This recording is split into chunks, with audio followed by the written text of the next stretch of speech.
So on day 21, I start to lose track of those things that I talk about.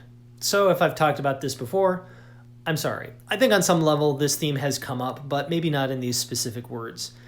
I've been thinking about a theme that's run through the lives of the saints quite a bit these days, especially the saint I'm thinking of in this regard is St. Ignatius of Loyola.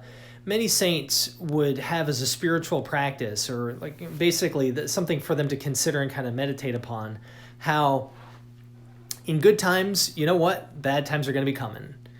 And in bad times, you know what? Good times are going to be coming. And in kind of keeping an eye on this, they kept in mind the reality of life. Sometimes we can find ourselves in almost like a supermanic spot where like, oh my gosh, everything's great and it's never going to be bad. Or sometimes we might find ourselves in a super depressive spot where it's like, I have never been this low in my life and it's awful and this is the worst and it's not going to get any better. The reality is, something in the middle, really. All lives have good points and bad points in them. And in the middle of it all, what do we want to do? We don't want to attach ourselves to the swings up or the swings down, kind of like a roller coaster.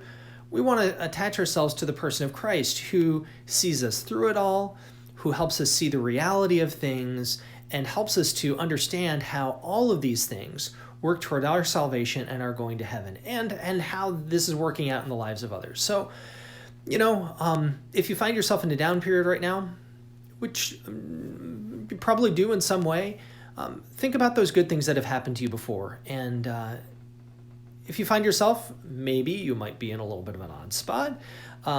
If you find yourself in a good spot right now where things are really fantastic, maybe think about the bad things that have happened. And, in the middle of all of it, it'll help you to not attach yourself to those things, but to Christ, who sees you through, who loves you, and will get you to heaven through it all. You all take care.